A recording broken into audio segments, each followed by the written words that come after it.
वृन्दावनेश्वरि तवैव पदारविन्दम्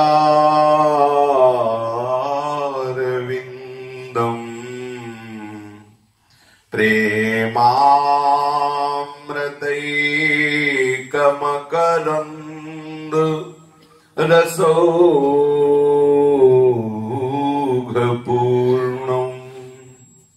हृद्यर्पितं मधुपते स्मरतापमोग्रं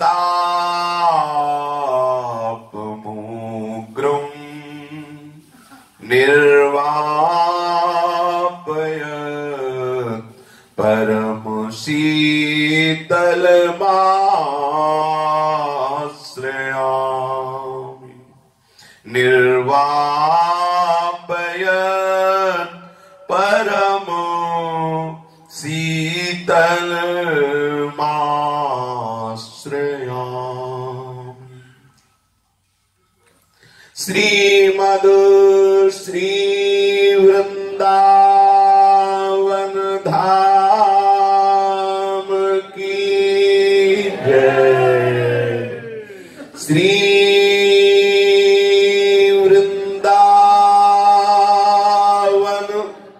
श्री वृंदावन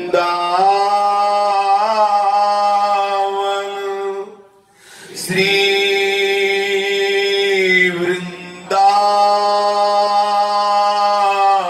वृंदावन श्री वृंदावन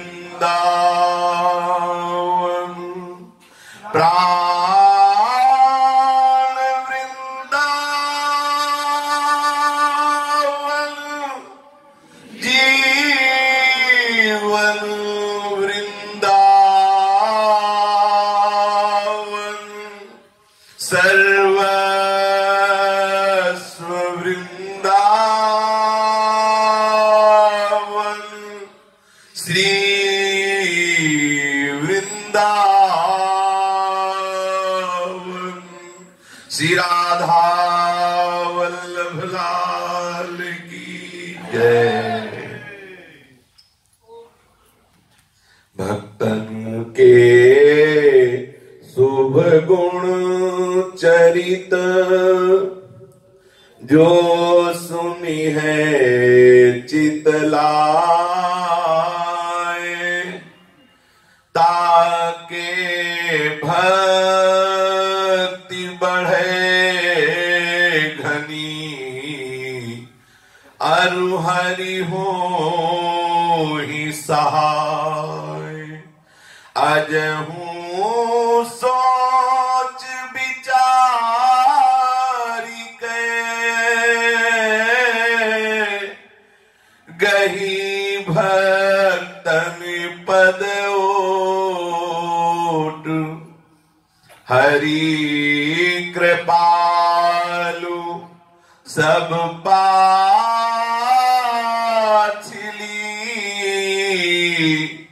क्षमी है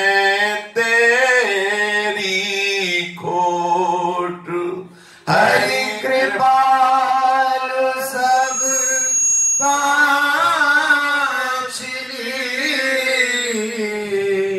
छवि है तेरी खोट। जीवन के ये अमूल्य दिन अमूल्य श्वासें हमारी जा रही है। हम एक निश्चित समय के लिए इस मृत्यु लोक में आए हुए हैं। एक गिनती से श्वासें हैं हमारे पास। ऐसा नहीं कि हम दवाइयों के बल से किसी के आशीर्वाद के बल से हम एक भी श्वास ज्यादा ले सके। कोई भी योगी भी ऐसा नहीं। वो श्वासों की गिनती से अपने श्वासों को रोकता है तो वो समय बढ़ा लेता है, लेकिन श्वासें उतनी ही होती है। वो श्वासों का अंतराय प्राणायाम के द्वारा करता है। विषयी पुरुष की श्वासें रफ्तार से निकलती, वो प्राणों का संयमन करके श्वासों को रोकता है, उसकी आयु बढ़ती, लेकिन श्वासें उतनी ही हैं जितनी निश्चित हो गई, एक भी श्वास बढ़ने वाली नहीं। हम प्रतिदिन नवीन नवीन सुखों की चाह में भटक रहे हैं। शब्द स्पर्श रूप रसगंध निश्चय नहीं कर पा रहे कि हमारी मांग क्या है, हमारे सुख की चाह क्या है। यदि भगवत कृपा से परमार्थ में चलते हैं तो 20 वर्ष केवल इस बात पे व्यतीत हो जाते हैं, हमारा लक्ष्य क्या है, लक्ष्य ही समझ में नहीं आ रहा। सावधान, इतना आपके पास समय निर्णय करने के लिए नहीं है, और जो निर्णायक आपके मन बुद्धि है वो दगाबाज है, धोखेबाज है। आपका पूरा जीवन इसी धोखे में खड़ा कर देंगे कि आपको पता नहीं चलेगा, आपको लगेगा मेरी यात्रा चल रही है।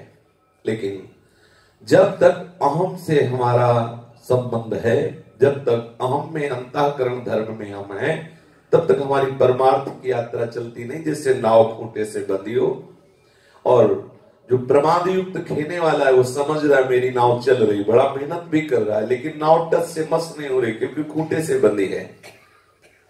जब तक अहंकार विमूढ़ आत्मा करता हमिति मन्यते, मैं करता हूं, मैं भोगता हूं, अहम बना, परमार्थ की यात्रा प्रारंभ ही नहीं हुई। इसलिए जहां से परमार्थ की यात्रा प्रारंभ होती है वो अहम का समर्पण, वो आत्मसमर्पण। बिगड़ी जन्म अनेक की अबहि सुधरे आदमी, बहुत बार सुनते हैं, लेकिन आत्मसमर्पण नहीं। अहम समर्पण के बिना भगवत राज्य में प्रवेश नहीं है।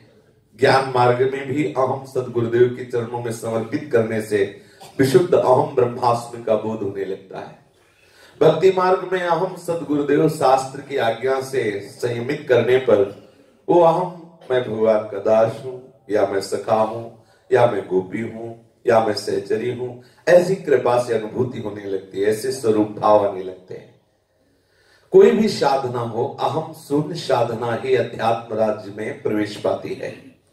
जो अहम से होती है वो लोक लोकांतर के सुख देने में भले समर्थ हो सके, लेकिन चिदानंद सुख में प्रवेश पाने में वो बाधा पहुंचा देगी। जो अहम ग्रह साधना है, मैं करता हूं, मैं ऐसा करूंगा, मैंने ऐसा किया, यही मिटाने के लिए भगवान की कृपा ही साक्षात सदगुरुदेव और संत रूप में, शास्त्र रूप में विराजमान है। बड़े भाग्यशाली हैं जो अपनी एक एक चेष्टा शास्त्र के अनुसार करते हैं। बड़े भाग्यशाली हैं जो ये समझते हैं कि शास्त्र क्या कह रहा है, मेरी समझ में आने वाला नहीं, संत क्या कह रहे हैं ये मैं बात समझूं, क्योंकि शास्त्रों का सार सत्य बुद्धि में ही प्रकाशित होता है। इसलिए भगवत ऋषि जी ने कहा कि प्रथम सुने भागवत भक्त मुख भगवत वाणी। भक्त मुख क्यों कहा? क्योंकि भक्तों के हृदय में ही शास्त्र का असली सार स्वरूप प्रकाशित होता है। आपकी मलिन बुद्धि शास्त्र के अर्थ को दूसरी तरह से अपने मनोनुकूल करके दिखा सकती है, जिसमें आप फंस सकते हैं, जिसमें आप भ्रमित हो सकते हैं। इसलिए सावधान होकर जितनी श्वासें बची हैं, भक्तों के चरणों का आश्रय लेकर शास्त्र संयमित जीवन करके भगवत चिंतन में लगा दो। जो भक्तों का चिंतन करते हैं, भक्तों का जस सुनते हैं, भक्तों के यश का वर्णन करते हैं, उनके हृदय में घनीभूत प्रेम लक्षणा भक्ति का प्रादुर्भाव हो जाता है। स्वयं श्री भगवान के मुख्य वचन हैं कि जो मेरी भक्ति चाहता हो, बोले श्रद्धामृत कथाया में सस्वन्मदनु कीर्तनम परिनिष्ठा च पूजायाम स्तुतिभिः स्तवनम मम आदरः परिचर्यायाम सर्वांगैरभिवंदनम मदभक्त पूजाभ्यधिका सर्वभूतेषु मन्मति। बहुत सुंदर। स्वयं श्री भगवान के वचन है कि यदि आप मेरी विशुद्ध प्रेम लक्षणा भक्ति प्राप्त करना चाहते हो तो सबसे पहली बात है श्रद्धामृतम कथायाम में सस्वन्मदनु कीर्तनम। श्रद्धा पूर्वक मेरे भक्तों की जो गाथा है, कीर्ति है, चर्चा है, सुनो। सबसे पहली भक्ति श्रवणम, और उसकी पूर्ति होती है प्रथम भगत संतन करे संगा। गोस्वामी तुलसीदास जी ने जब भगवान श्री राम माता सदरी के समीप हैं तो पहली भक्ति वर्णन जो श्रीमद् भागवत में भक्ति का वर्णन है, पहले श्रवणम, उसकी पूर्ति होती है रामायण की पहली भक्ति प्रथम भगति संतन करे संगा। क्योंकि ये श्रवण भक्ति पुष्ट ही होती है संतों के संग से। यदि आपकी श्रवणेंद्री लालायित होने लगी भगवत चर्चा या भक्त चर्चा सुनने के लिए, तो आप समझ लो आपके हृदय में भक्ति महारानी का प्रादुर्भाव हो रहा है। कैसी हो? बोले अमृत के समान भगवत चर्चा लगे। अरे हमने सुना है, वही श्री कृष्ण की बात तो बहुत बार सुन चुके, अब क्या सत्संग सुनना, सुन लिया ना, मतलब रस विशेष जाना तीना नहीं। रोज नवम नवम एक ही बात 1000 बार कहने पर आपको हजारों बार वो नई नई ही लगे, ऐसा लगे आहा पहली बार देखा, पहली बार सुना, पहली बार बोला, ऐसा स्वाद आना चाहिए। प्रियतम के रूप का, प्रियतम के गुणों का, प्रीतम के रूप गुणों में डूबे हुए प्रीतम के प्यारे जनों का जो स्वरूप है वो रसमय है। जब उनकी चर्चा हो, उनकी बात हो, उनके सिद्धांत की बात हो, हर बार हमें लगनी चाहिए कि नहीं है, ऐसा लगना चाहिए मानो ऐसा तो हमने कभी सुना ही नहीं। तो समझो कि आपके हृदय में भगवत कथा का प्रभाव, करोड़ों बार हम वही बात सुने फिर भी नवम नवम, फिर भी प्यास बनी है श्रवण की। जिनके श्रवण समुद्र समाना, कथा तुम्हारी सुभग सरे नाना, भरे ही निरंतर हुए न पूरे। अरे मैंने सुन लिया कथा, क्या कथा, वो अपराधी मलिन अंतःकरण है जिसमें ऐसी बात आती है। भगवान शंकर को कौन सा बोध जरूरी रह गया, कौन सी बात जाननी जरूरी रह गई? त्रिकालज्ञ सर्वज्ञ सच्चिदानंदमय है। देखिए कैसी भगवत चर्चा में प्रीति है कि नीलगिरी में कालभूषुंडी जी महाराज बैठे हुए भगवत चर्चा कर रहे हैं और भगवान शिव हंस रूप से छुप के कथा सुन रहे हैं। देखिए कैसा भगवत कथा का चस्का क्या है। गोपीजन विरह में गाती तो कथा अमृतम तत्व जीवन है, जो विरही जनों का जीवन है भगवत यश गान, भगवत यश श्रवण। विषयी जनों के विषय से निवृत्ति कराने के लिए अचूक रामबाण औषधि, मोह का नाश करके भगवत आसक्ति पैदा करने वाली ये भगवत चर्चा है, ये भागवत चर्चा है, महापुरुषों की चर्चा है। जो भगवान के प्रेम में उन्मत्त होना चाहे उसको अपने श्रवणेंद्रिय का ऐसा व्यसन बना लेना चाहिए कि बिना भगवत चर्चा सुने, हजारों बार वही सुने, करोड़ों बार वही सुने, फिर भी हमारे हृदय में आसक्ति ऐसी हो मानो नई बात सुन रहे हैं, और नवम नवम और ये बात आनी है, सुन लिया वही तो बात है, अरे एक ही बात तो है, नाम जब करो सब हो जाए, क्या सुनना बार बार। ये मलिन अंतःकरण का लक्षण है। सनक सनंदन सनातन सनत कुमार साक्षात भगवान हैं। 5 वर्ष की अवस्था में दिगंबर रहते हैं, हर समय श्री मुख से उच्चारण होता रहता है हरि शरणम हरि शरणम हरि शरणम। ब्रह्मबोध की चरम सीमा स्वरूप है, ब्रह्मबोध का मूर्तिमान स्वरूप है चारों ब्रह्म ऋषि।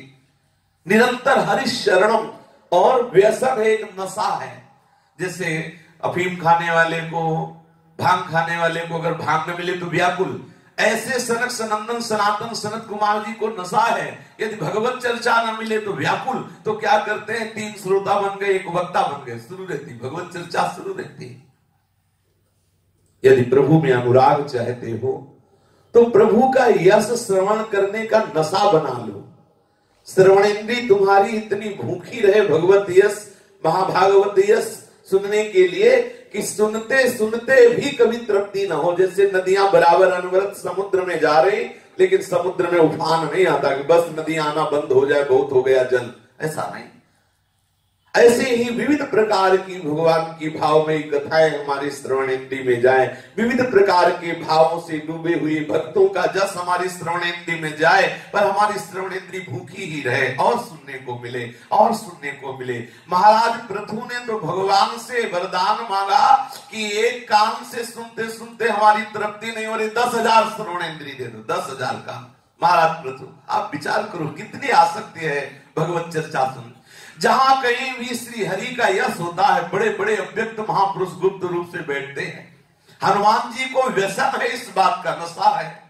जहां जहां प्रभु की चर्चा होती है, आंसू बहाते हुए गुप्त रूप से हनुमान जी महाराज वहां बैठ के सुनते हैं। ये बड़े बड़े भागवत महापुरुष बैठ के चुपचाप सुनते हैं। इनको कुछ जानना बकाया है क्या? इनको कुछ पाना बकाया है क्या? जिनकी जन चेतन की ग्रंथि का भेदन हो गया है, जो आत्मस्वरूप में स्थित हैं, जिनके नेत्रों के सामने छैल छबीले प्रिया प्रीतम विराजमान है, उनका व्यसन है। जहां जहां पीर की बात सुनत खोजत तिन गैनन, वो रास्ते ढूंढते रहते हैं, मुझे कहीं प्रिया प्रीतम की कोई बात सुना दे, सुनने को मिल जाए। अहो भाग्य श्रद्धा प्रथम कथायाम में सस्वम मदन कीर्तनम, और स्वयं अपनी वाणी के द्वारा मेरा कीर्तन करे, मेरे भक्तों का जस गान करे। श्री ठाकुर जी कह रहे अगर ऐसा करोगे तो तुम्हारे हृदय में मेरी प्रेम लक्षण भक्ति प्रकट हो जाएगी। परिनिष्ठा च पूजायाम, हर वैष्णव को, हर उपासक को एक निष्ठा होनी चाहिए। प्राण चाहे चले जाए पर बिना अपने ठाकुर को भोग लगाए पाएंगे नहीं। ठाकुर की सेवा के बिना हमारा दिन नहीं व्यतीत होगा। यहां वर्षों हो जाते, कोई निष्ठा ही नहीं है, ठाकुर सेवा में कोई निष्ठा ही नहीं है। कैसे तुम्हारे हृदय में प्रिया प्रीतम का अनुराग उत्पन्न हो? कोई सन्यासी थोड़ी हो कि हम ब्रह्मास्मि, हमें सेवा की जरूरत। लेकिन वो भी जो हम ब्रह्मास्मि कहते हैं, गुरु चरणों की सेवा के बिना हम ब्रह्मास्मि को प्राप्त नहीं हो सकते। गुरु चरणों के प्रति पूर्ण दासता जिन महापुरुषों की हुई, वही ब्रह्मबोध संपन्न हुए। देख लीजिए, किसी का भी सिद्धांत उठा के देख लीजिए। आप वैष्णव हैं, आपके हृदय में ठाकुर सेवा की निष्ठा नहीं। नौकर चाकरों से ठाकुर सेवा थोड़ी होती है। चाहे आप जितने धनी मानी है, यदि स्वयं ठाकुर सेवा नहीं करते तो आप 1 लाख रुपया लगा के ठाकुर सेवा कराओगे, 100 लाख दे देगा, बहुत बड़ा मालिक है। देखो अम्बरीश जी चक्रवर्ती सम्राट होते हुए स्वयं पोछा लगाते थे, स्वयं ठाकुर जी के बर्तन मार्जन करते थे, स्वयं परिचर्या में रत रहते थे। हर उपासक को चाहिए, अगर शरीर अस्वस्थ है तो भी एक छोटी सी छवि अपने प्रीतम की रख लो, कोमल रुमाल से पोंछ दो, जो खाओ पियो उनको दिखा दो, उनको अर्पित करो, दासता का भाव रखो। अगर गृहस्थ हो, बहुत सी सामग्रियों के द्वारा ठाकुर को रिझाओ। ये मन जो बाहर भागता है संसार में, बहुत जल्दी सेवा से वश में होता है।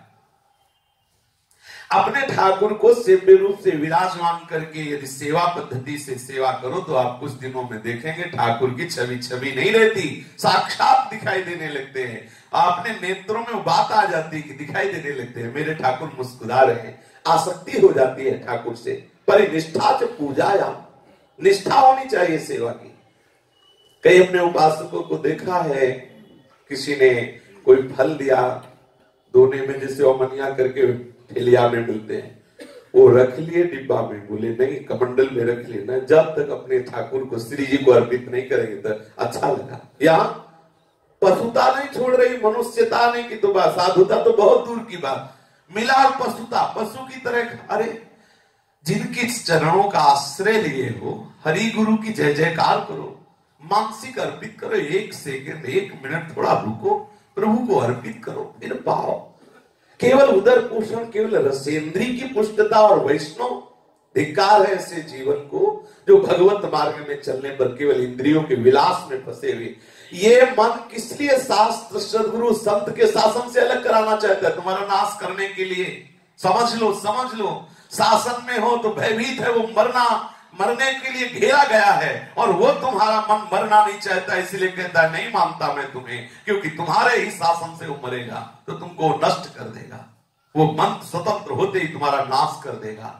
जिसने हरि गुरु चरणों का आश्रय नहीं लिया, चाहे जितना तप करके देखे। भगवान ब्रह्मा जी ने जब स्तुति श्रीमद् भागवत में की तो कहा, मैं ज्ञानाभिमानियों को देखा है बहुत ऊंचे से भ्रष्ट होते हुए, ये माया है शिव विरंचिका मोहि को है बपुरान, अस जी जानि भजी मायापति भगवान, जो चेतन का जड़ करई जड़ई करई चैतन्य अस समर्थ। ऐसे प्रभु की निष्ठा पूर्वक सेवा करो। बिना प्रभु को जल पिलाए आप अपनी जिह्वा पे जल मत रखो, बिना प्रभु को भोग लगाए। और थोड़ा तो प्रियता, न गुरु निष्ठा, न इष्ट निष्ठा, न नाम निष्ठा, न धाम निष्ठा, केवल विषय निष्ठा। कहां से भगवत चरणारविंद का विरह प्रकट हो, कहां से अनुराग प्रकट हो?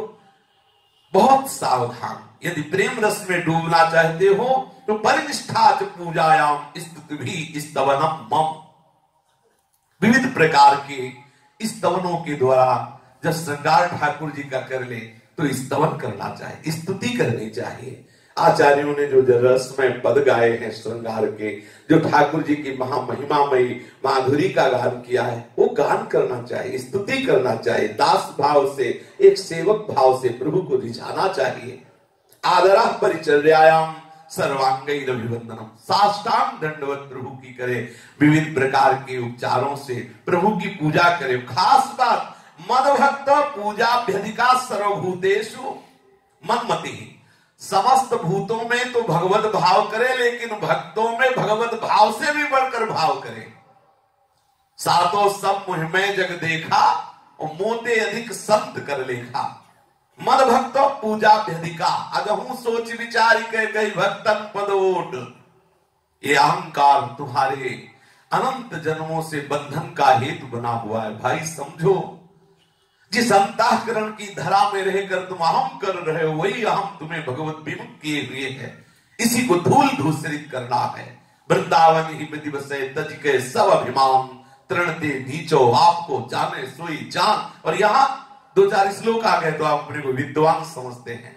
अरे चारों वेद कंठस्थ हो जाएं तो भी अहंकारी को ब्रह्मबोध नहीं होता, अहंकारी को भगवत साक्षात्कार नहीं होता। जो इस मार्ग में धैर्यता से रोता है, ठाकुर रीझ जाता है, सारा ज्ञान विज्ञान उसके हृदय में स्फुरित हो जाता है। चाहे कल कोई तिलक कंठी धारण करके वैष्णव बना हो, हमें उसकी भी चरण, जो गर्भस्थ शिशु है उसकी भी वंदना करनी। आप समझो भक्ति का स्वरूप क्या है। जो है, जो होंगे, जो हो चुके हैं, सब भक्तों की चरण धूले हमारे माथे पे, तब हरि को रिझाने की अंदर सामर्थ्य आती है और हरि की प्राप्ति की प्रबल विरहाग्नि प्रकट होती है। यदि भक्तों का अपमान, भक्तों का अपराध करते रहो तो चाहे परम पद में क्यों न हो, आपको कभी भी भगवदानंद की अनुभूति नहीं हो सकती। जय विजय भगवान के निजी पार्षद हैं, भगवत स्वरूप है, ऐसे धाम में है जहां से कोई प्रमाण नहीं है पतन का। वैकुंठ जिसकी महिमा प्रसिद्ध है वेद शास्त्रों में, वहां से किसी का पतन नहीं हो सकता, वो धाम ही है वैकुंठ। लेकिन अपराध बन गया सनकादि का, तो आप देखो भगवत विमुख आसुरी वृत्ति को प्राप्त होकर धाम से गिरे नीचे, धाम से, परम धाम से पतित हो गए। 3 जन्मों में पुनः अपने स्वरूप को प्राप्त हुए। सावधान होकर के प्रभु के दासों को, प्रभु के जनों को प्रभु से भी अधिक करके मानना। चराचर जगत को सर्वभूतेषु मन्मति ही, भक्तों पूजाभ्यधिका, मेरे से भी अधिक करके भक्तों को मानना। यदि ऐसा करोगे तो आपके हृदय में प्रेम लक्षणा भक्ति का प्रादुर्भाव हो जाएगा। मदर्थे स्वंग चेष्टा च वत्सा मद गुणेरण, कोई भी चेष्टा स्वसुख वांछा से आपके शरीर के द्वारा ना हो, तत्सुख भाव से हो, केवल भगवत सेवा के लिए हो, केवल जन कल्याण के लिए हो, किसी को भी हमारे द्वारा दुख न पहुंचे। हमारे प्रत्येक अंग की चेष्टा स्वसुख वांछा से ना हो। जो भगवत विमुख जन है उनकी एक एक चेष्टा केवल स्वसुख वांछा से होती है, स्वार्थ की पूर्ति के लिए। लेकिन जो भगवत प्राप्ति करना चाहता है उसकी प्रत्येक सेकंड में, प्रत्येक क्षण में एक एक वृत्ति, एक एक चेष्टा केवल भगवत प्रीत्यर्थ होती है, केवल लोक कल्याण के लिए होती है, केवल सबका मंगल करने के लिए होती है, तत्सुख भावना से होती है। कभी भी वाणी खुले हो भगवत नाम से, भगवत चर्चा से ही युक्त होगी, विषय वार्ता हो ही नहीं सकती। और प्रभु के अर्पण करने के लिए ही सारी चेष्टाएं होनी चाहिए, उनका फल होना चाहिए प्रभु की प्रसन्नता, हमें कुछ और नहीं चाहिए। ये दृढ़ निश्चय अंदर से हो जाना चाहिए। मयि अर्पणम च मनसः सर्व काम विवर्जनम, मदर्थेर्थ परित्यागो भोगस्य च सुखस्य च। अपने मन को ऐसे मनन में लगाओ कि वो पूर्ण कृष्णाकार हो जाए, भगवदाकार हो जाए। अर्पित कर दो, ना तुमसे संभल रहा हो तो ठाकुर को अर्पित कर दो। हे ठाकुर जी, हे प्रिया जी, हे लाडली लाल, ये मन आप ले लो, आप संभाल लो। बार बार मन से भगवत चिंतन करो तो समर्पित हो जाता है मन। कोई भी कामना हमारे भगवत मार्ग में बाधक है, वो हमको पतित कर सकती है। प्रभु के लिए, प्रभु कह रहे हैं मदर्थेर्थ परित्यागो भोगस्य च सुखस्य च। यदि आप मेरे प्रेम में डूबना चाहते हो तो मेरे लिए संपत्ति का त्याग करो, मेरे लिए भोगों का त्याग करो, मेरे लिए प्राप्त सुख सुविधाओं का त्याग कर दो। मेरे लिए मदर्थेर्थ परित्यागो भोगस्य च सुखस्य च। जो भी भोग सामग्रियां, जो भी सुख है तुम्हें सहज में मिल रहा है, लेकिन मुझे भगवान चाहिए, मुझे प्रियालाल चाहिए, मुझे प्रभु का प्रेम चाहिए। मैं प्राप्त होने पर भी इन विषयों को नहीं भोगूंगा, क्योंकि मुझे प्रभु चाहिए, प्रभु का प्रेम चाहिए। ध्यान दीजिए, हमारे प्रारब्ध में था इसलिए भोग आ गया। अगर भगवान की इच्छा ना होती तो हमारे पास आता ही क्यों? क्योंकि मैंने कोई मांग तो की नहीं। ये अज्ञान की बात है। प्रभु कह रहे हैं मदर्थेर्थ परित्यागो भोगस्य सुखस्य सुखस्य च। महाप्रभु हरिवंश चंद्र जो श्रीमद राधा सुधानिधि में कह रहे हैं कि दूराद पास स्वजनाम सुखमर्थ कोटिम सर्वेषु साधन वरे चिरम निराशा। पारिवारिक सुखों से दूर हो जाओ। मदर्थ, प्रभु कह रहे मदर्थेर्थ परित्यागो भोगस्य च सुखस्य च। वहां कह रहे दूराद पास स्वजनाम सुखमर्थ कोटिम। करोड़ों प्रकार का जो अर्थ के द्वारा प्राप्त सुख है, भोग है, उसका त्याग कर दो। परिवार के द्वारा जो भी सुख है उसका त्याग कर दो। सर्वेषु साधन वरेश चिरम निराशा। साधना श्रेष्ठ श्रेष्ठ साधना पद्धति से जो सुख प्राप्त होता है उसका त्याग कर दो। क्या करो? एकमात्र भूरी गोरी किशोरी के चरणों का आश्रय लेकर केवल उनका चिंतन, उनका यश गान, उनका यश श्रवण करो तो वर्षंत में सहजाद्भुत सौख्य धाराम श्री राधिका चरण रेव महम स्मरामि। यहाँ कह रहे मदर्थेर्थ परित्यागो भोगस्य च सुखस्य च। मेरे लिए समस्त भोगों का त्याग कर दे, मेरे लिए सुखों का त्याग कर दे, मेरे लिए अर्थ का त्याग कर दे। इष्टम दत्तम हुतम जप्तम मदर्थम यद व्रतम तपः। जो भी यज्ञ दान हवन जप व्रत तप करे वो सब केवल मेरी प्रसन्नता के लिए करे। एवं धर्मैर मनुष्याणाम मुध्वात्मो निवेदिना। यदि कोई भी मनुष्य इस तरह से मेरी आराधना करे तो प्रभु कह रहे निरंतर उसके हृदय में मेरे सानिध्य का अनुभव कराने वाली प्रेम लक्षणा भक्ति का प्रादुर्भाव हो जाता है। यदि हम भक्तों के प्रति ऐसी भावना करें, मदभक्त पूजा व्यधिका सर्वभूतेषु मन्मति। सब में भगवत भाव करते हुए भक्तों को प्रभु से भी अधिक मान। मोते अधिक सत्य कर लेखा, मोरे मन प्रभु से विश्वासा, राम ते अधिक राम कर दासा। तो बिना भगवत दासों की कृपा के कोई भगवत प्राप्ति की प्रबल लालसा से युक्त नहीं हो सकता। कितने महापुरुषों की कृपा हुई अपने, जिनका चरित्र हम श्रवण कथन कर रहे हैं। पूज्य श्री बाल कृष्णदास जी महाराज के प्रगट में अव्यक्त और व्यक्त, उनके जीवन में कितनी बातें प्रकट ऐसी हुई कि अव्यक्त रूप से वृंदावन की दिव्य रसिकों की कृपा और प्रगट रूप से बड़े बड़े जो परमहंस प्रिया प्रीतम के प्रेम में उन्मत्त हैं उनका दुलार, तब जाके श्री कृष्ण के लिए इतनी प्रबल विरह, इतने प्रबल की जीना मुश्किल हो रहा है। पूज्य श्री महाराज जी प्रतिपल तड़प रहे हैं श्री कृष्ण के प्रगट मिलन के। कोई कह सकता है कि यदि श्री कृष्ण के मिलन के लिए तड़प रहे तो मिले नहीं, क्या सच्ची मानना? विरह में प्रीतम का प्रतिपल सानिध्य रहता है, वही जानता है जिसके हृदय में बात है। विरह में संगम विरह विकल्पे वरमिहि विरहो न संगमस्तस्य एक एव संगे विरहे तन्मयम जगत। ध्यान देने का विषय है, जिसके हृदय में श्री कृष्ण विरह प्राप्त होता है वो विरह में संयोग देखता है और संयोग में वियोग का अनुभव करता है। यही है प्रेम का स्वरूप। और इतना उसके हृदय में तन्मयता होती है कि उसके लिए सब जड़ चैतन्य गायब हो जाता, केवल जिधर देखता उधर अपना प्रीतम दिखाई देता। जड़ चैतन्य कछु नहीं दिखत, जित दिखत तित श्याम खड़े, बिहल बिकल संहार न तन की घूमत नैना प्रेम भरे। अब महाराज जी का अधिकतर समय वो उद्धव क्यारी के समीप ही व्यतीत होता। पीछे जब वहां कल से विश्राम हुआ था, अब माला छूट गई, नियम छूट गया। जो नियम पूर्वक माला जपते थे भूल गए, कहां माला रखी उसकी सुध ही नहीं है। अब एक नवीन माला से जप करते हैं, आंखों के आंसुओं की माला से। बड़ा सुंदर सुखद स्वरूप है। जो आंसुओं की माला में डुबो डुबो के प्रीतम का नाम जप रहा है, अहो भाग्य है। मद भक्ति युक्तो भुवनम पुनाम। ऐसे भक्त से सारा जगत पावन होता है।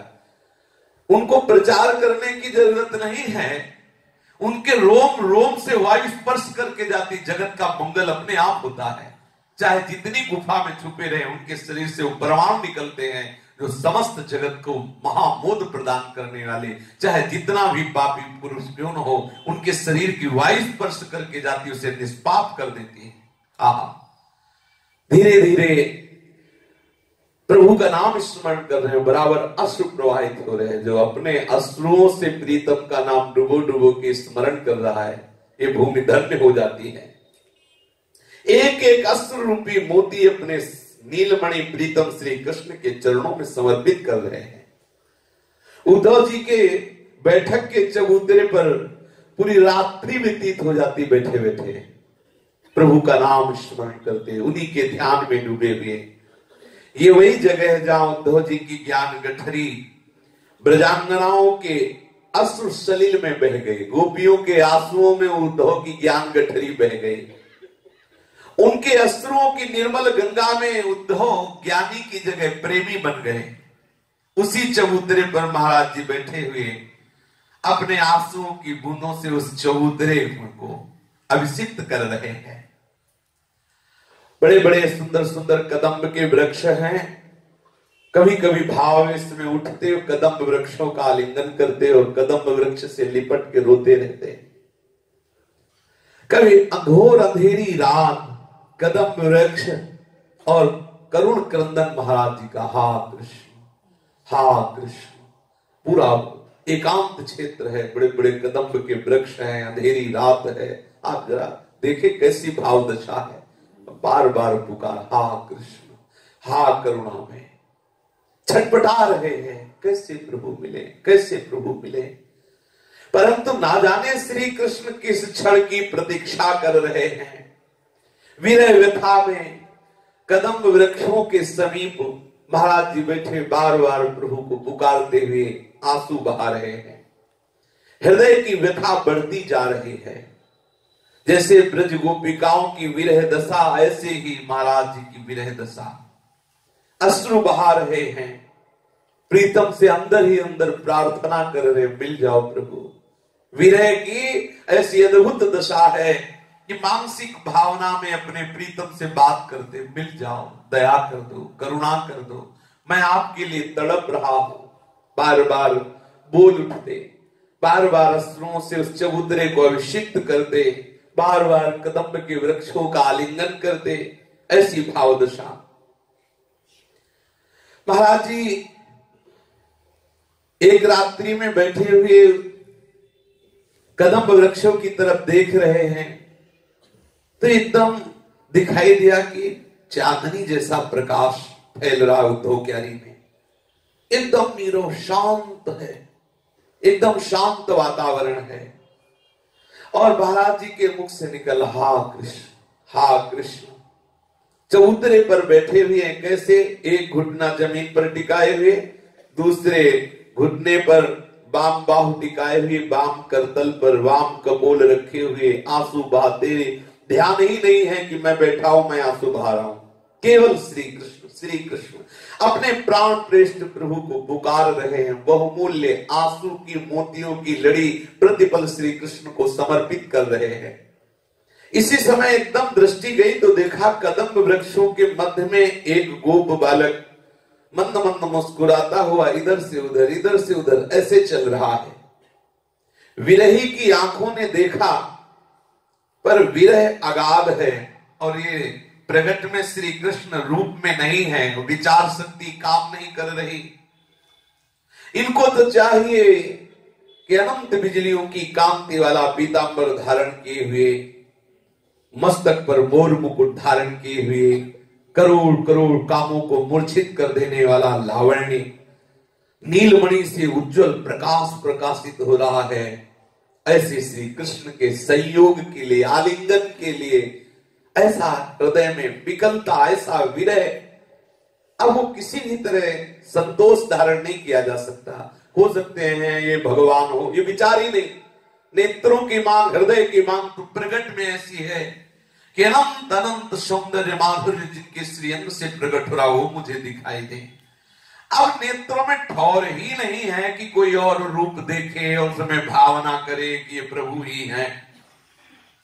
मध्य रात्रि में वो सुंदर गोप किशोर बालक कहां से आया, कोई विचार ही नहीं।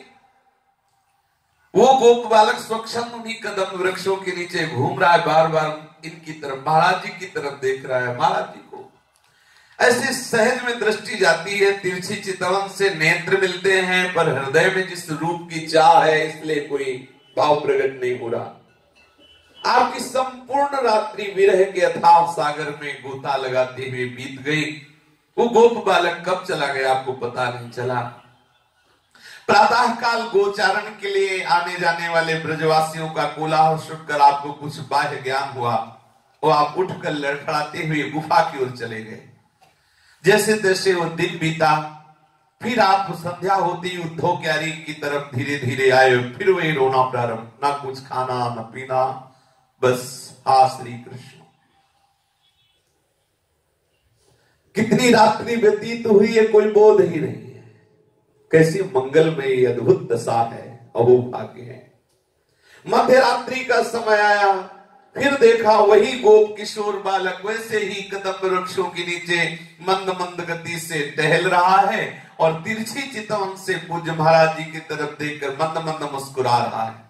फिर दृष्टि पड़ी, विचार काम ही नहीं कर रहा। इनको तो चाहिए वो इंद्र नीलमणि श्याम मनोहर। छुप करके अब आ रहे हो, बिल्कुल अंदर भाव ही नहीं आ रहा। संपूर्ण रात्रि व्यतीत तो हो गई, दूसरी भी, और वो गोप बालक कब चला गया आपको ज्ञान नहीं। पुनः प्रातः काल हुआ, फिर वही दिनचर्या, फिर धीरे से गुफा में चले गए। तीसरी रात्रि फिर आई, फिर आप धीरे धीरे उद्धव क्यारी पर आए, बैठ गए, फिर वही रोना। देखिए कैसी स्थिति, न भोजन की शुद्ध है न पानी की शुद्ध, केवल श्री। और यहां 3 बार बाल भोग, राजभोग, शयन भोग, ऊपर से मिठाई मिठाई के डिब्बा हर कमरे में रखे मिलेंगे। फिर इसके बाद है कि वो 6 महीना हो गए, नित्य बिहार नहीं दिखाई दिया।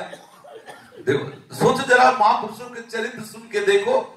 अरे मंत्र मिला, उपासना मिली, वृंदावन धाम मिला, थोड़ा जलो तड़पो रो, 2-4 दिन भोजन न करके केवल रोते रहो कमरे में। हाँ प्रीतम, झूठ से ही रो। कबीरा हंसना दूर कर रोने से कर प्रीति, किन बिन रोए किन पाइया प्रेम प्यारा मीत। एक टाइम का भोजन नहीं छोड़ सकते, श्री कृष्ण मिलन की चाह है। कैसी चाह है, ये सब झूठी बातें हैं क्या? नहीं खान पान ते भावे है, नहीं कोमल वसन सुहावे है।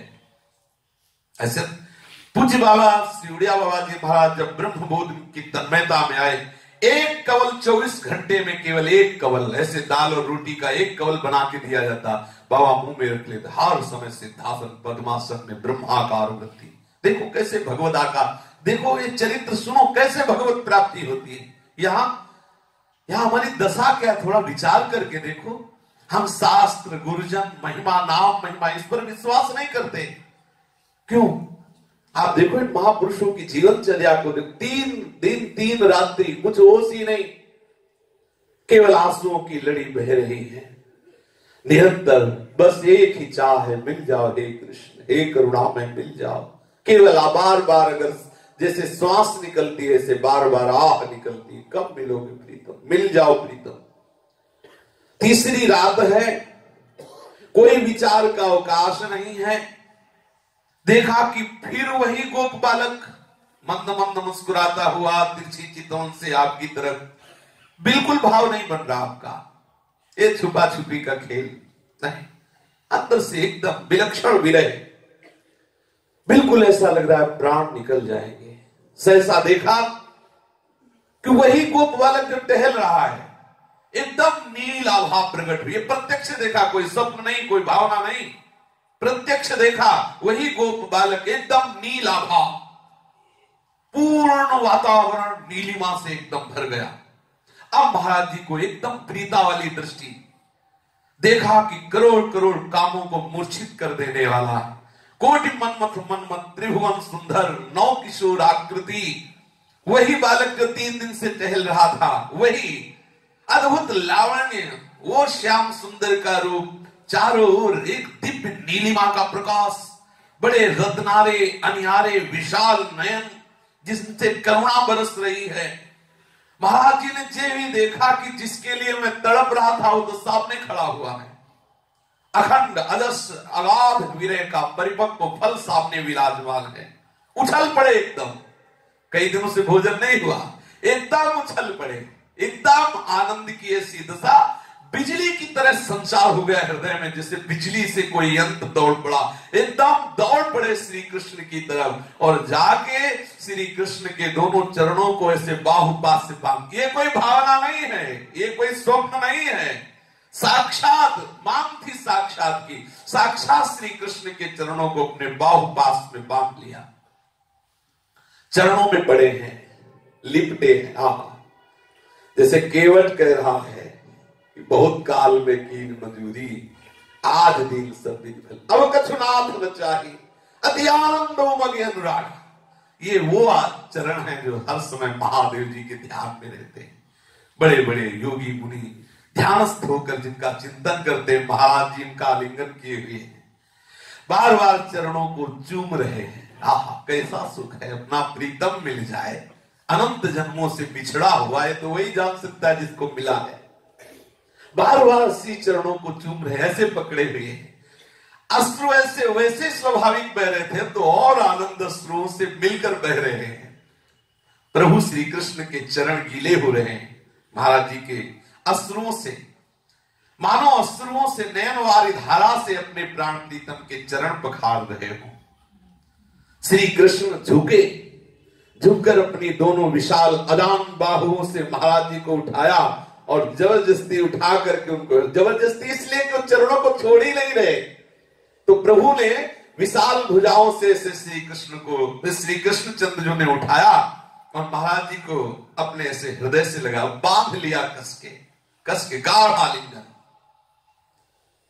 महाराज जी के वक्षा स्थल से श्री कृष्ण का कौस्तुभमणि ऐसे स्पर्श कर रहा है। विशाल वक्षा, अद्भुत शीतलता, अद्भुत आनंद, वाणी की सामर्थ्य नहीं कि वर्णन किया जा सके उस समय कैसा आनंद का अनुभव।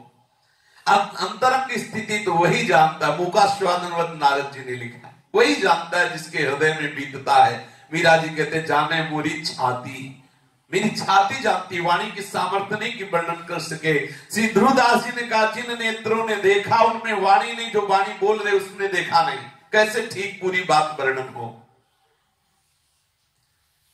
और महाराज जी जिस समय श्री कृष्ण के हृदय से लगे हुए थे तो देखा कि वो बाल कृष्ण दास जी का वो शरीर नहीं, वो एक नवीन गोपी श्री कृष्ण का आलिंगन किए थे। महाराज जी को ये अनुभव नहीं हो रहा कि मैं एक बाल कृष्ण दास संत हूं, ऐसा नहीं।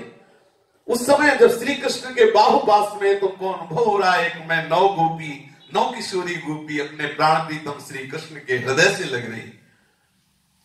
प्रीतम के कोमल कोमल सुभग शीतल श्री चरणों में वो प्रणति, उनकी विशाल बाहुओं में आना, उनके हृदय से हृदय आलिंगन पास में बंधना, कैसा अद्भुत मिलनानंद। वाणी की मूक स्थिति हो जाती है, ये वाणी वर्णन ही नहीं कर सकती क्योंकि अनिर्वचनीयम, ये स्थिति अनिर्वचनीय है।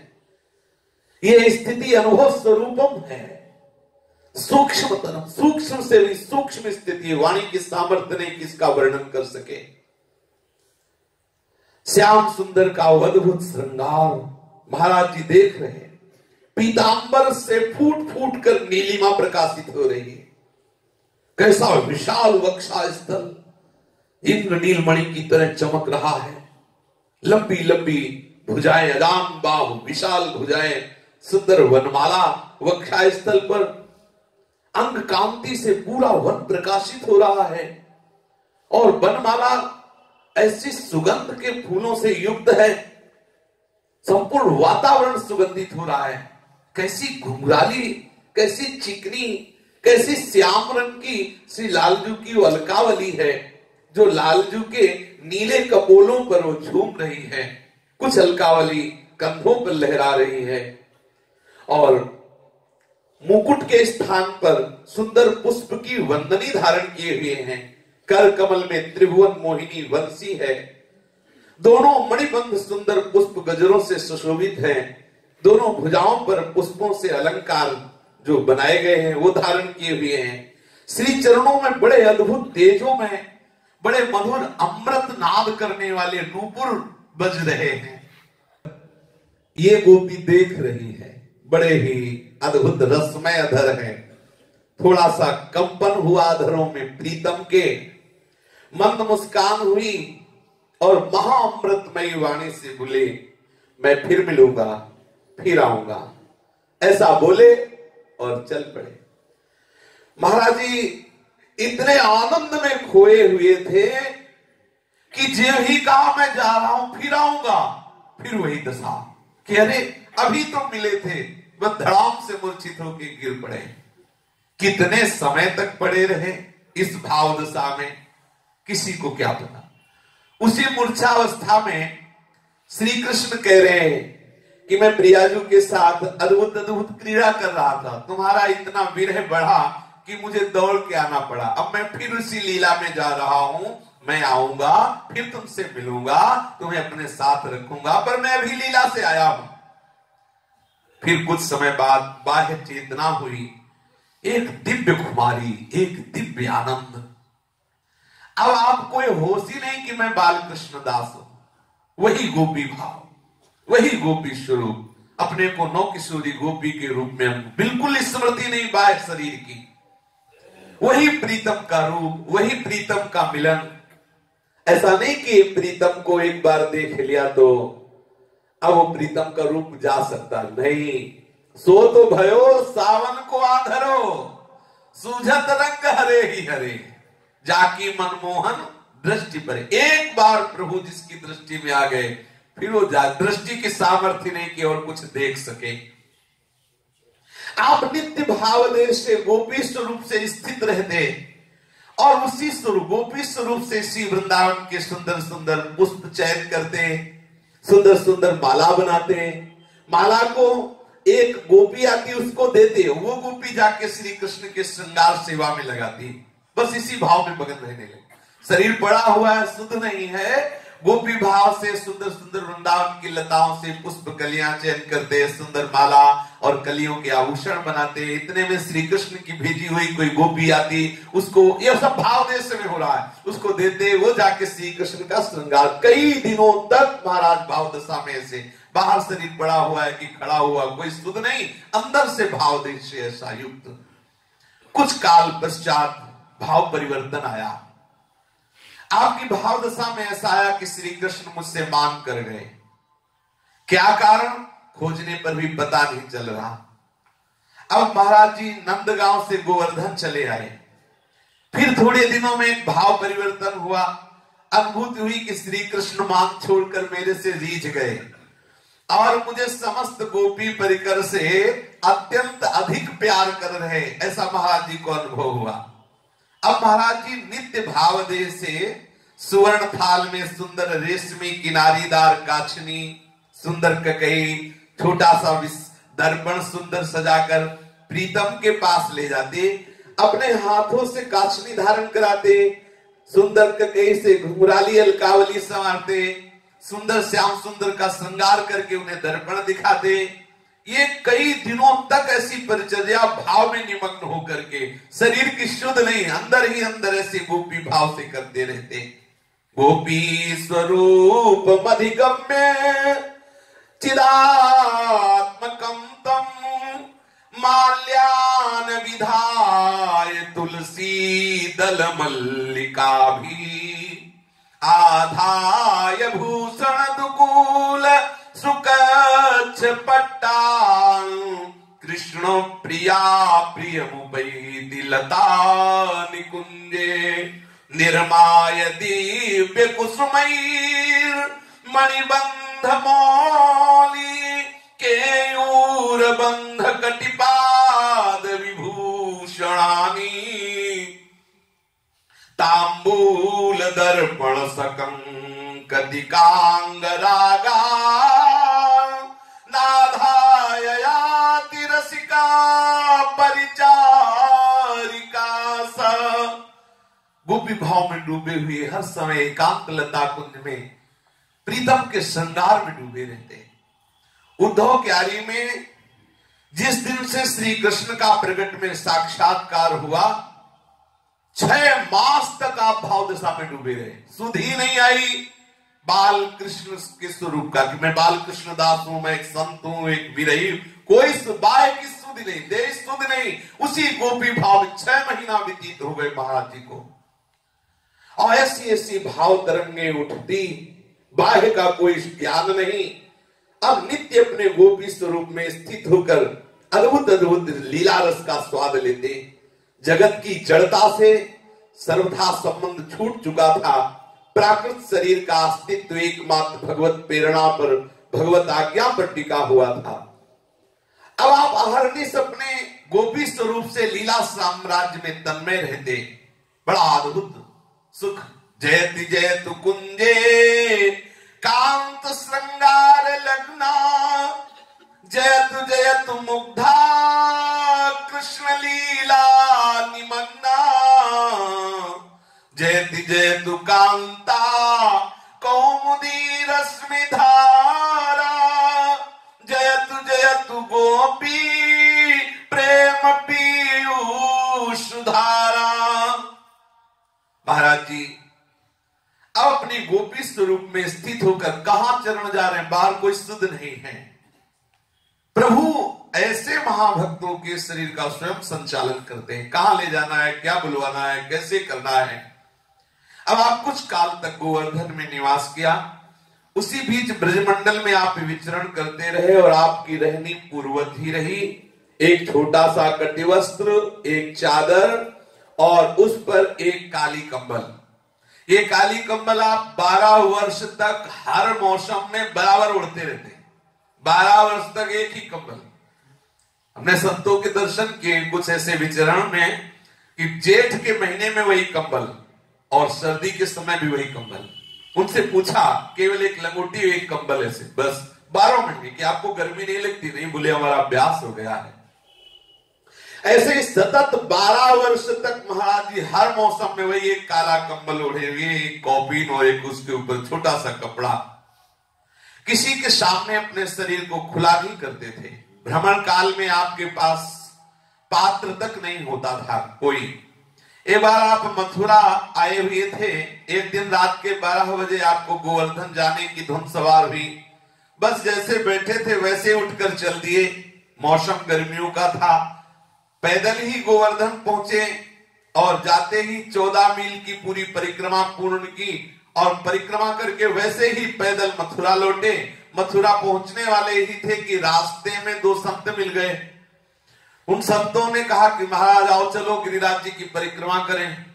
महाराज ने कहा चलो, समझ रहे, मथुरा से पैदल गए, गिरिराज जी की परिक्रमा की, गिरिराज जी की परिक्रमा करके पुनः मथुरा पहुंचने ही वाले थे कि 2 संत मिल गए।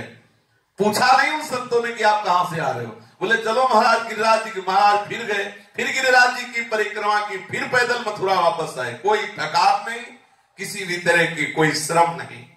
यह है जो भगवत चरणारविंद के चिंतन में मगन रहते हैं, उनकी अलौकिक शक्ति, कोई थकावट नहीं। वही प्रफुल्ल वदन, खिलता हुआ मुखारविंद, वही आपके श्री अंगों में श्री कृष्ण की उन्माद भरी मस्ती। ये जो भगवत प्रेमी जन होते हैं, इनमें एक दिव्य मस्ती होती है, एक दिव्य शक्ति होती है, एक अद्वितीय कांति होती है। सदैव भगवत अनुराग में डूबे हुए जनों का मुख खिला हुआ दिखाई देता है। शरीर कितना भी कृष्ण क्यों न हो, आप इनकी एक एक हड्डी गिन सकते थे ऐसा, पर इनका मुखारविंद सदा प्रसन्न रस से भरा हुआ, ऐसा लगता बस हंसने वाले ही है। एक बार महाराज जी उड़िया बाबा जी के आश्रम में श्री हरि बाबा जी सत्संग कर रहे थे, तो गए तो हरि बाबा जी कह रहे थे कि साधु वही है जो रूखा सूखा खाए, और शरीर कितना भी दुबला पतला हो लेकिन मुख प्रफुल्ल, तेजोमय, कांतिमय और प्रसन्न दिखाई दे, वही साधु है, वही साधक है। रूखा सूखा भोजन पाए, भले शरीर कृश हो जाए, लेकिन मुख प्रसन्न, तन तेज विरागा, ये होना चाहिए।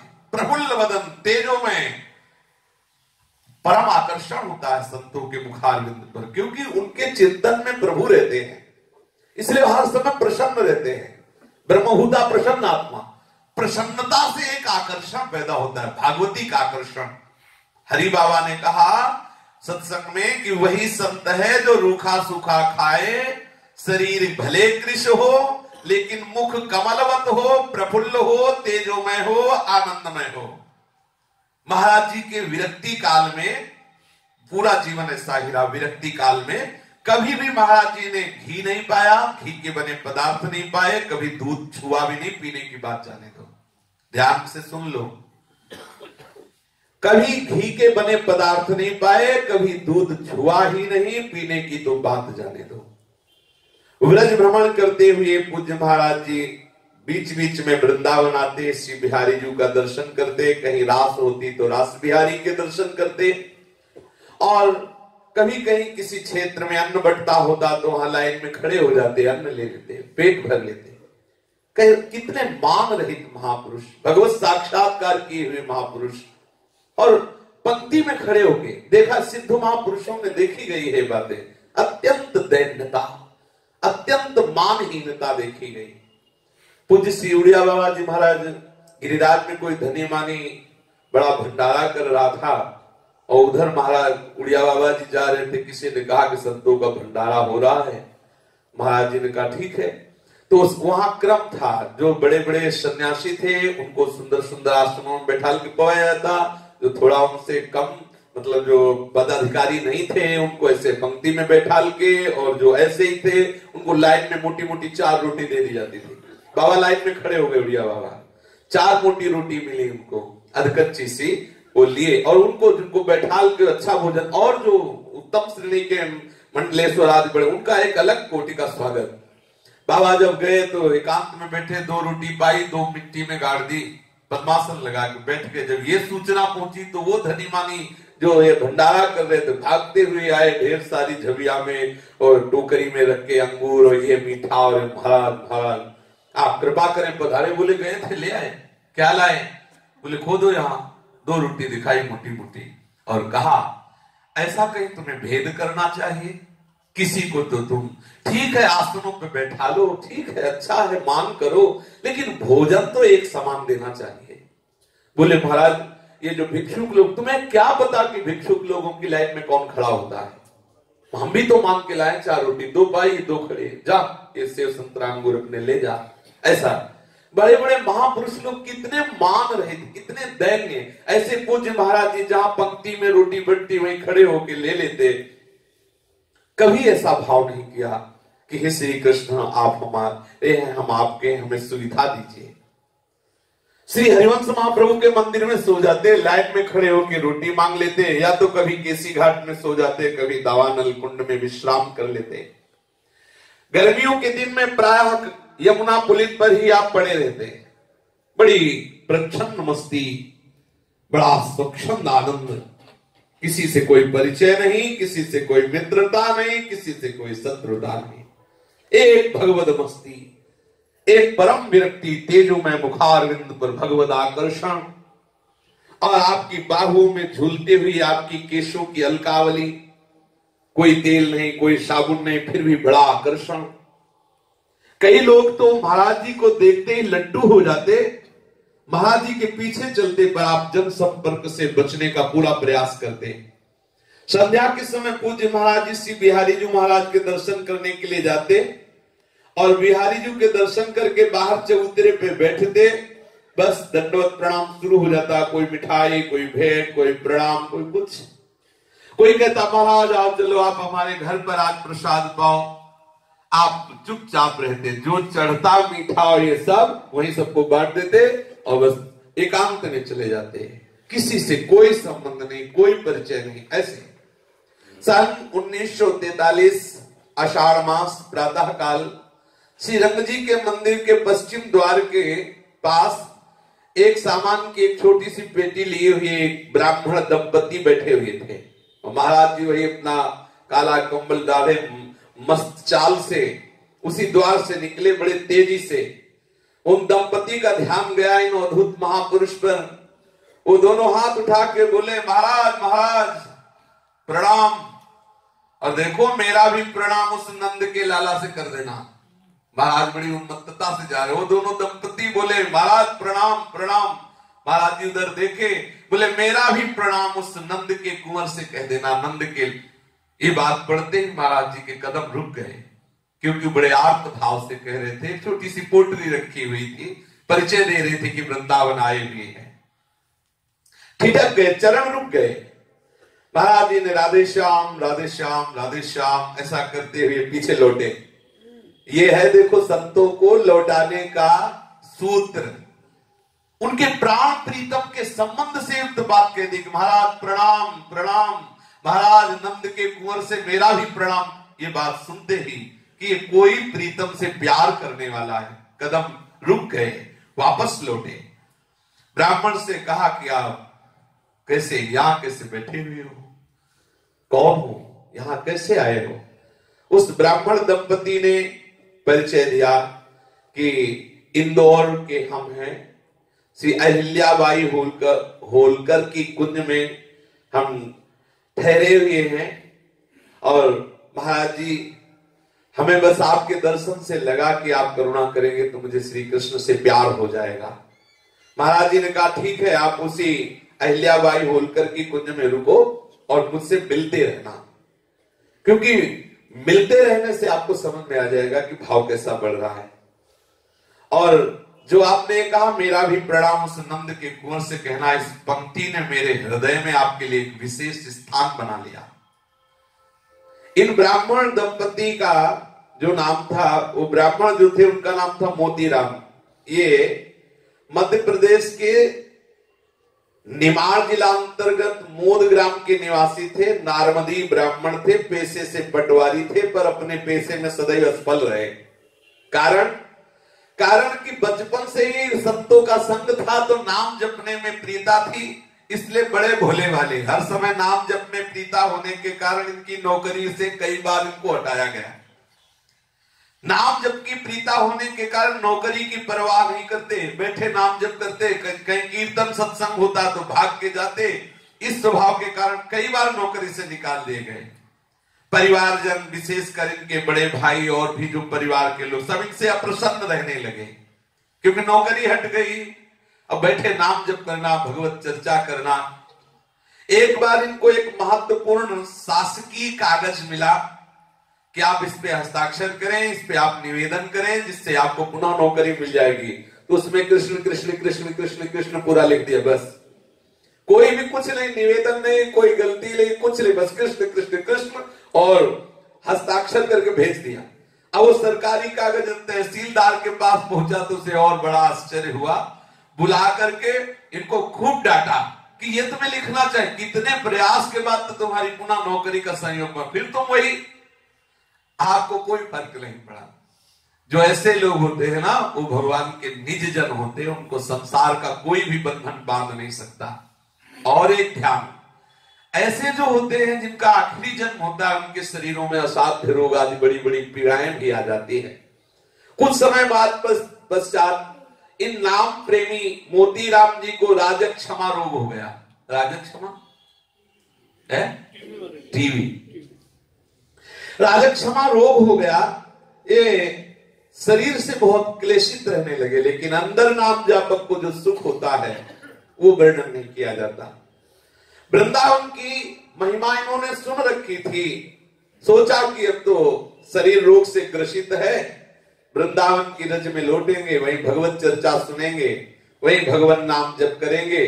जब देखेंगे कि शरीर ज्यादा परेशान कर रहा है, तो ऐसी जगह एकांत में जाके जगन्नाथपुरी आज में अपने शरीर को समुद्र में छोड़ देंगे। ऐसी सलाह अपनी पत्नी से करके वृंदावन आए हुए थे, पर वृंदावन धाम की कृपा सीधे महाराज जी से परिचय करा दिया। महाराज जी से ऐसी बात बोल दी कि बाबा नंद के लाला से मेरा भी प्रणाम कहना। महाराज जी की दृष्टि गई। अब महाराज जी ने मोतीराम जी से कहा कि वृंदावन में रहो और ब्रजवासियों के घर के टुकड़े मांगो, जो भी मिल जाए उसी से अपना निर्वाह करो और ऐसे रहो यहाँ। इनकी साध्वी पत्नी बड़ी भजनानंदी थी, बड़ा सहयोग करती। श्री महाराज जी इनकी रहनी, इनके वैराग्य से बहुत प्रसन्न हुए। कभी कभी महाराज जी इनके पास चले जाते और ये जो भी भिक्षा में मिलता महाराज जी को आनंद पूर्वक पवाते। महाराज जी पाते, पास में बैठकर इनको और बल देते कि आप भजन कर रहे हो और भजन करो।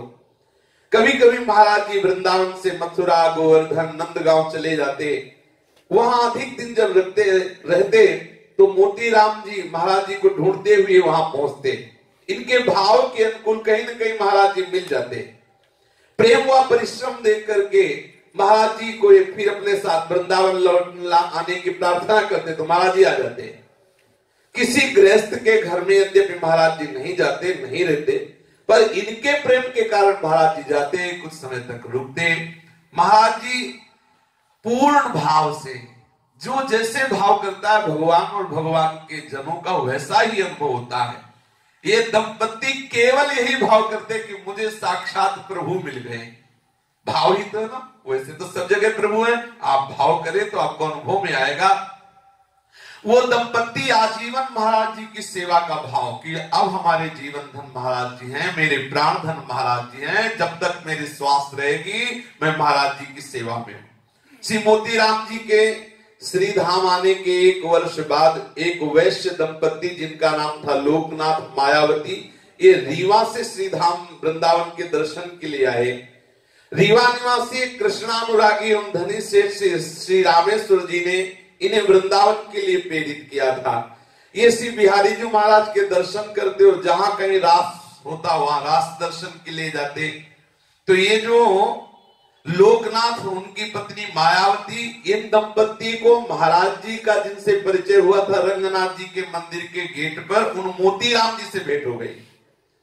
मोती राम जी ने इनके भाव को देखकर कहा कि एक महापुरुष से हमारा परिचय है, यदि आप वृंदावन का आनंद लेना चाहते हो, जानना चाहते हो वृंदावन क्या है, प्रभु का प्रेम क्या है, तो मैं जिन महाराज से जुड़ा हूं आप जरूर उनसे मिलिए, आप उनसे उनकी कृपा लेकर वृंदावन वास कीजिए। ये घर से संपन्न धनी मानी थे, तो महाराज जी से मिले। महाराज जी ने उन्हें आदेश किया कि भट्ट की गली में एक छोटा सा मकान लेकर के आप सुखपूर्वक साधना में जीवन वृंदावन में बिताएं। घर पर माता पिता थे, दोनों छोटे भाइयों ने व्यापार कार्य संभाल लिया और ये दोनों दंपति सीधा वृंदावन में भट्ट जी की गली के समीप एक छोटा सा मकान लेकर रहने लगे। लोकनाथ जी तो सरल हृदय भगवद अनुरागी थे, कुछ व्यवहार भी करते और कुशलता पूर्वक भजन भी करते, पर इनकी पत्नी साधना में इनसे बहुत आगे थी। वो पूज्य महाराज जी से मिली तो मानो आग में घी पड़ गया हो। बस वो कभी किशोर बिहारी जी की लताओं के नीचे बैठकर 3 लाख नाम जपने के बाद ही वो पानी पीती। ये जिनके हृदय में भगवत प्राप्ति की चाह होती, चाहे स्त्री हो चाहे पुरुष, शरीर से कोई भगवत प्राप्ति नहीं होती कि भाई पुरुष शरीर है तो वही सिद्ध संत है। कई बार वर्णन किया है, हमारे देश में ऐसी ऐसी माताएं सिद्ध हुई हैं कि भरी सभा में बड़े बड़े सिद्धों ने खड़े होकर उनका स्वागत किया है। अभी अपने राधा वल्लभ जी के घेरे के पीछे आनंदी बाई कितनी सिद्ध माता, कितने ब्रज में तो एक से एक सिद्ध महापुरुष हुए हैं। देवी जी के नाम से महाराज जी है, वो जो माता जी हैं देवी जी। अभी शायद उनका अभी आना नहीं हुआ, शायद या आगे तो पता चलेगा। तो कभी किशोरवन में, कभी रसिक बिहारी जी की लताओं के नीचे बैठकर 3 लाख नाम जप करती। अगर कभी लोकनाथ जी जो उनके पति थे कभी रीवा ले जाते तो वो रीवा में भी नियम पूर्वक 3 लाख नाम जपने के बाद ही कुछ पाती। एक बार इन दंपति के आग्रह पर महाराज जी रीवा गए। जब आपने रीवा के लिए प्रस्थान किया तो सतना स्टेशन पर एक बात हुई कि टिकट की बहुत मारामारी भीड़ चल रही थी। महाराज जी खड़े थे, लोगों की भीड़ दौड़ दौड़ के टिकट ले रही थी। आपके पास अचानक एक आदमी आया और उसने कहा कि आपको रीवा की टिकट चाहिए, ये रीवा की टिकट ले लो। महाराज जी आश्चर्यचकित हुए कि मेरी बात कौन जान सकता है, मैं कब से लाइन पे खड़ा होता, ये बड़ा धक्का लग रहा था यहाँ। और आज ये भगवान हर समय जहां जहां भक्त मेरा चरण रखे वहां वहां रखूं हाथ, पीछे पीछे मैं फिरूं कभी न छाड़ू साथ। आपके रीवा पहुंचते ही लोकनाथ जी और उनकी भजनानंदी जो पत्नी मायावती, बड़ा आनंद हुआ। सीमा ने नाच पड़े कि मेरे महाराज जी आए हैं। महाराज जी का बड़ा ही विनोदी और मृद स्वभाव। उन्होंने पूछा महाराज जी से कि महाराज जी आप क्या पसंद, आप इस समय क्या पाते हैं? बड़े सरल भाव से पूछा। और महाराज जी बड़े विनोदी, हंसने में कह दिया कि हम तो इस समय तरबूज पाते हैं, ऐसे विनोद में। और वो उनके दिमाग में ये बात आई कि महाराज जी कोई अनुष्ठान कर रहे होंगे। अब वो दोनों टाइम तरबूज ला के महाराज कुछ नहीं बोले, बस पा लेते। अब महाराज जी को तरबूज दोनों टाइम मिलता, थोड़ा तरबूज करके और भोजन की जगह में और कुछ नहीं, केवल तरबूज। अब संत महात्माओं की मौज, वो और प्रसन्न हुए कि ठाकुर की यही इच्छा, तरबूज पा लेते। 20 दिन व्यतीत हो गए, दोनों टाइम तरबूज। अब महाराज जी को बिल्कुल कोई परेशानी नहीं। मोतीराम जी जो जगह श्री रंगनाथ जी के प्रधान गेट पर मिले हुए थे, जिन्होंने कहा था नंद के लाला से हमारा प्रणाम कर देना, जब 20 दिन हो गए उन्होंने खोज की तो महाराज जी वृंदावन मथुरा में नहीं, कहीं पता चला कि महाराज जी रीवा पहुंचे। वो वृंदावन से भागे महाराज जी के दर्शन के लिए छटपटाकर रीवा पहुंचे। तो जब भोजन का समय हुआ, देखा थोड़ा तरबूज सामने आया, तो उन्होंने कहा क्यों तरबूज क्यों? उनके वो जो लोकनाथ जी और उनकी पत्नी मायावती, उनसे मोतीराम जी ने कहा तरबूज क्यों? बोले महाराज जी तो 20 दिन से तरबूज पा रहे। तो महाराज जी से पूछा महाराज जी क्यों? बोले हमने हंसी में कह दिया था कि लोगों पूछा क्या पाओगे, हमने कहा तरबूज पाएंगे, तो 20 दिन से तरबूज पाए। बड़ा डांट लगाई मोतीराम ने कि तुम्हें समझ में नहीं आता, केवल तरबूज से 20 दिन। वो सरल स्वभाव के दंपति बहुत दुखी हुए कि महाराज जी का ये विनोद हमें बड़ा भारी पड़ा। बोलो 20 दिन से महापुरुष सवारे केवल तरबूज, थोड़ा तरबूज दे देते। तुरंत भोजन बनवाया और महाराज जी को फिर भोजन पवाया। 3-4 दिन पश्चात महाराज जी ने मोतीराम जी के साथ सीधा वृंदावन के लिए प्रस्थान किया। चलते समय लोकनाथ जी ने 500 रुपया और पर्याप्त कपड़ा और भी भेंट सामग्री मोतीराम जी को दी कि महाराज जी को पहुंच करके वृंदावन में सेवा करना। अब आप महाराज जी के साथ मोतीराम चल रहे, तो पूर्व में कहीं ब्रज में भ्रमण करते समय महाराज जी के एक अंगूठे में कांटा लग गया था। महाराज जी जब वहां से चले ही तो ध्यान दिया नहीं, वो कांटा धीरे धीरे अंदर सड़ता रहा, किसी को बताया भी नहीं। जब वापस लौट रहे थे तो अंगूठा एकदम पीला पका हुआ, वो मवाद से भरा हुआ, सूझा हुआ, असह्य वेदना, लेकिन किसी से न कहते। दृष्टि पड़ी मोतीराम जी के चरणों में, महाराज जी के दोनों का, अरे महाराज इतना पीला अंगूठा हो रहा है तो मवाद से भरा हुआ, कितना कष्ट। ये देखो संतों का स्वभाव, किसी को जानने नहीं दिया कि इतना भयंकर कष्ट है। और ऐसा बड़ा विचित्र होता है महापुरुषों का स्वभाव कि हर कष्ट को ऐसे सहते कोई जान नहीं सकता। मोतीराम जी ने कहा बस अब आगे नहीं बढ़ना। इलाहाबाद स्टेशन में महाराज जी को उतारा। प्रतीक्षालय के समीप ही रेलवे दवाखाना था, वहां डॉक्टर के पास गए। 500 रुपया दिया ही था उस भगत ने। डॉक्टर से कहा चीरा लगाइए, मवाद हटाइए, पट्टी बांधिए। बड़ी कठिनता से महाराज जी का वो ऑपरेशन हुआ। महाराज जी को तांगे में बैठाल कर मोतीराम जी यात्री निवास में पुनः लाए। 3 दिन तक वही स्टेशन में रखा। लोकनाथ जी ने जो रुपए दिए थे उससे महाराज जी की सेवा और खान पान की व्यवस्था चलती रही। यात्री निवास में आप बैठे और जहां मोतीराम ये सब नजदीक बैठते हुए भगवत चर्चा शुरू कर देते तो 50 लोग वहां एकत्रित होने लगे। जो यात्री निवास था एक तरह से सत्संग भवन जैसा। महाराज जी जा बैठे, भगवत नाम कीर्तन भगवत चर्चा, तो वहां लोग बैठ जाते, सत्संग चर्चा सुनते, बड़े आकर्षित होते। कहाँ के महाराज हैं? बोले वृंदावन के महाराज। 4 दिन व्यतीत हुए, महाराज जी सीधा वृंदावन जाने की इच्छा प्रकट की, लेकिन चलने फिरने लायक नहीं थे क्योंकि अंगूठे का ऑपरेशन हुआ था। मोतीराम जी के सामने समस्या थी कि कैसे महाराज जी को प्लेटफार्म तक ले जाएं, कैसे महाराज जी को उस गाड़ी पर चढ़ावें, क्योंकि अकेले कैसे करें। पर उन्होंने विचार किया कि श्री कृष्ण सर्व समर्थ है, कोई ना कोई उपाय करेंगे। वो जहां रुके हुए थे वही कुछ दूरी पर एक बड़े तेजस्वी सन्यासी निर्विकारानंद जी नाम के जो युवक सन्यासी थे वो बैठे हुए थे और उनके पास बहुत सुंदर हाथी दांत की एक श्री कृष्ण मूर्ति थी। महाराज जी की एकदम दृष्टि गई कि सन्यासी और श्री कृष्ण मूर्ति का सेवन, बड़ा आनंद आया। मोतीराम जी को परिचय प्राप्त करने के लिए महाराज जी ने भेजा कि सन्यासी से परिचय प्राप्त करके आओ कि सन्यासी होते हुए श्री कृष्ण मूर्ति की सेवा में, वो सेवा में तन्मय थे। पूछने पर ज्ञात हुआ कि महात्मा निर्विकारानंद जी वृंदावन जा रहे हैं। मोतीराम जी ने कहा कि हमारे महाराज जी भी हैं। उन स्वामी जी से कहा ये भी वृंदावन के ही हैं, आप मिल लीजिए। सेवा पूजा समाप्त करके वो युवक सन्यासी महाराज जी के पास आए, दंडवत प्रणाम हुआ, परस्पर एक दूसरे के स्वास्थ्य के विषय में पूछा। जब ये पता चला कि महाराज जी भी वृंदावन जाना चाहते और सन्यासी भी वृंदावन जाना चाहते हैं, पर वो महाराज जी के अंगूठे का ऑपरेशन हुआ था इसलिए चल नहीं सकते थे, वो तुरंत स्टेशन गए, स्टेशन मास्टर से मिले और व्हील चेयर का प्रबंध किया और स्वयं टिकट लाए महाराज जी के लिए।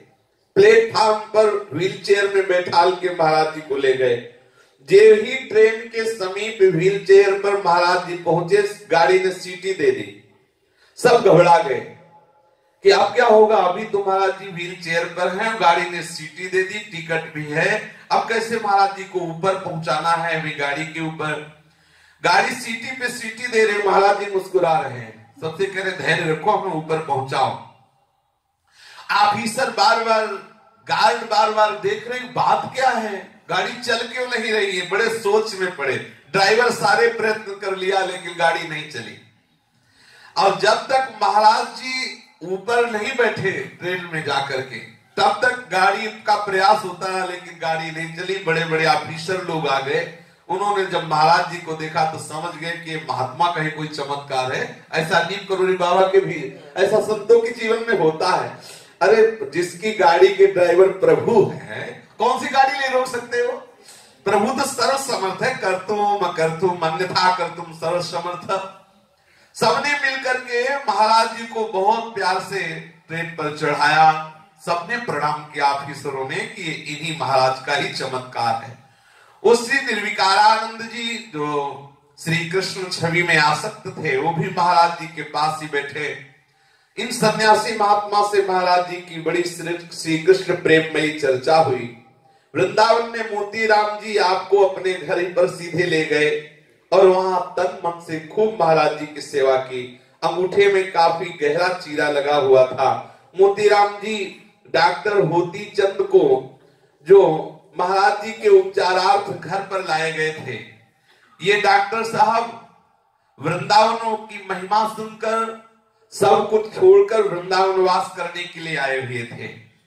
सिंधी शरीर था इसलिए सब इन्हें सिंधी डॉक्टर कहते थे।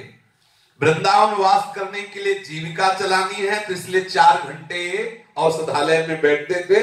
बाकी समय नाम जप करना, सत्संग करना, राष्ट्र बिहारी के दर्शन करना, बाके बिहारी के दर्शन करना, और हरि बाबा जी के विशेष कृपा पात्र थे सिंधी डॉक्टर। मोतीराम जी ने इनसे कहा कि आप हमारे महाराज जी का दर्शन प्राप्त करें, महाराज जी से परिचय प्राप्त करें। मोतीराम जी महाराज जी के दर्शन करवाना चाहते थे, परंतु वो डॉक्टर इन्हें भोला भाला ब्राह्मण समझकर इनकी बात पर ध्यान न देते कि किसी ऐसे ही बाबा से मिलाने की बात कह रहे होंगे। पर संत कृपा बिना भगवंत कृपा के नहीं होती। भगवंत कृपा होती तभी संत कृपा का अनुभव होता है। एक दिन महाराज जी अपनी वही काला कम्बल ओढ़े हुए डॉक्टर साहब के औषधालय के सामने से जा रहे थे। मोतीराम जी वहीं थे। उन्होंने जल्दी से सिंधी डॉक्टर से कहा, देखो देखो ये वही महात्मा जा रहे हैं जिनसे हम मिलने की बात कहते थे। वो सिंधी डॉक्टर ने देखते रह गए। ऐसा तेज, ऐसी भागवतिक महिमा संकल्प मन में हुआ कि हो आज हम किसी अद्भुत महापुरुष के दर्शन कर रहे हैं।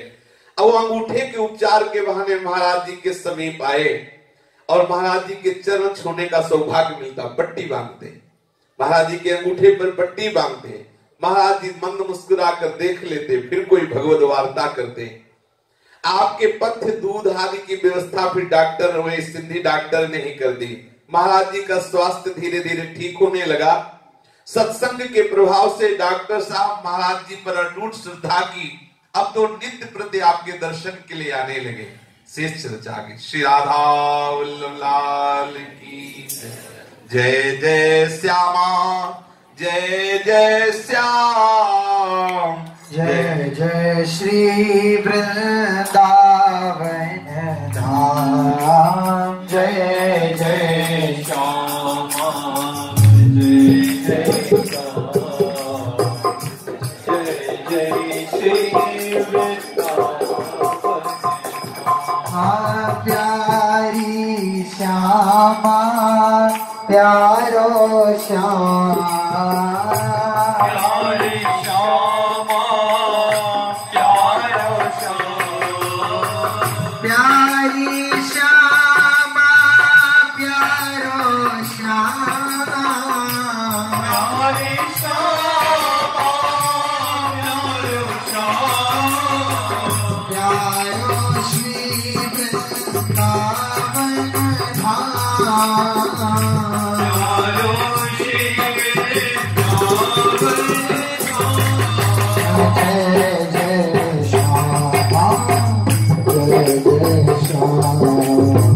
जय जय श्री